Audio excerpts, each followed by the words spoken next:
This is Ryan Nickel, and this is Bootstrap Real Estate Investor, and I'm coming at you with a request for lease options. So I showed a video earlier this week where I took a house over on contract.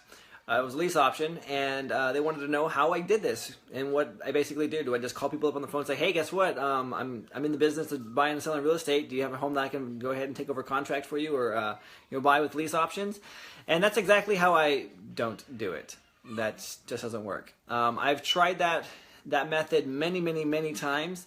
In fact, at one point I had a VA. I had hired a virtual assistant, and all he was doing for me was going through Craigslist, pulling out all of the leads that were on Craigslist and text messaging them saying, hey, I see your house is for sale. Would you be interested in doing a rent to own with me? And let me tell you how many deals we got out of that. Zero. Big old fat zero. That way doesn't work. And what I learned over time is that seller finance deals and transactions, that they're not found. You have to make them. You have to create the situation and the scenario. And so what I do is I understand what it is that the challenge or the difficulty that the seller is going through that's causing them to want to sell their property, and then I try to solve it through real estate. So in this particular example, I'll speak about the most recent one. This particular example, I was actually teaching a class at one of my my meetup, and I happened to mention that this is what I look for. I look for these types of deals and stuff like that. And she raised her hand. She said, hey, I have this house and we spent too much money in the repairs on it. She went into detail that I won't bore with you with here, but she said we went over budget on our rehab, and we can't sell it for what we have into it, and we don't want to take a loss. And I was thinking about renting it, but now I hear you talk about seller financing. I actually want to do this. Will you come take a look at my property and see if it's going to be a fit for you or not? And so I went over to the property the very next day, looked at it, and I said, yep, I see exactly where you went wrong and how this happened, and this is definitely a property I can help you with. And then I answered some of her questions about how it works out, and then I just basically put it back onto her. I said, well, what would you like to do? She's like, well, I would like to recoup some of my money and get some monthly income on this thing. And I said, well, how do you propose that we do that? And again, I put it right back on her. She's like, well, you were talking about lease options, so can we do a lease option on this one? I said, of course we can. What do you think would be fair as far as the way that we should work on this? And she said, well, I don't know anything about this, and so I'd be willing to just follow your lead. I'll pay you for it. We can partner with it, however you want to do. And so that's how that was drawn up. So basically I understood what her problem was and talked to her about how we could solve that through doing lease options. So that's all we did. And I want to share with you a little extra bonus. So right now we are in the process of, I've shown that house a few times to a number of buyers. And these buyers have between anywhere. I had one guy that had he has $10,000 down. I had one guy that has $80,000 that he wants to put down towards the property.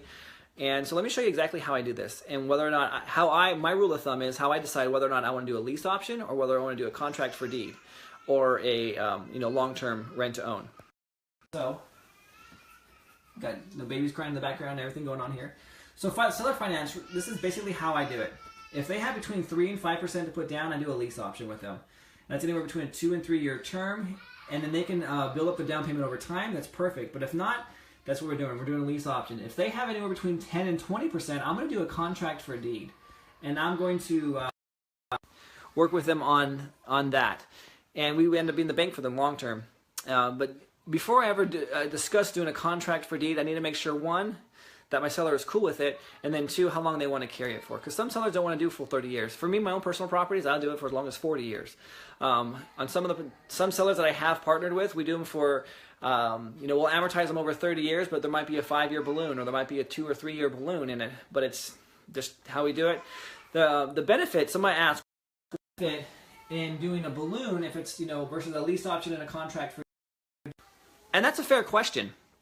And I do get that a lot. The benefit is when you're doing a lease option, you're just putting an option money down. So that money just gives you the option to purchase the property. It still has the same purchase price. I mean, you're locking in the purchase price, but it's just an option. Whereas you're doing a contract for deed, you're actually on title. You have equitable interest in the property, and you can refinance that particular property in your name. That's the difference there, because taxes and insurance are in your name when you're doing a contract for deed.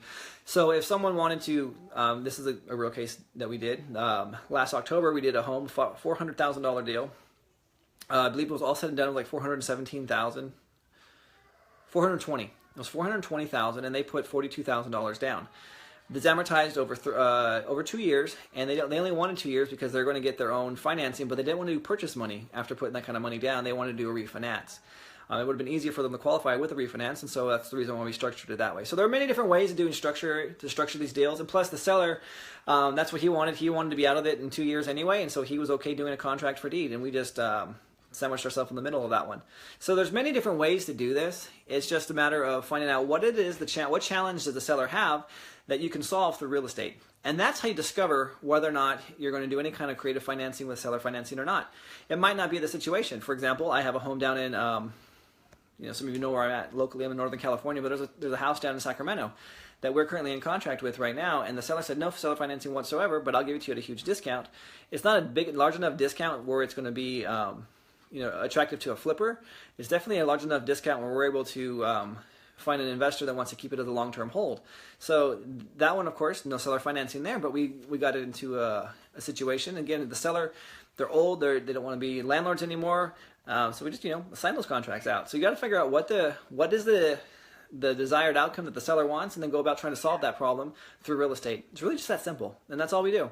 And that's how we discover what it is, what vehicle we're going to use to pursue closing these transactions. So anyway, it's the day in the life of a Bootstrap real estate investor, and this is what I do.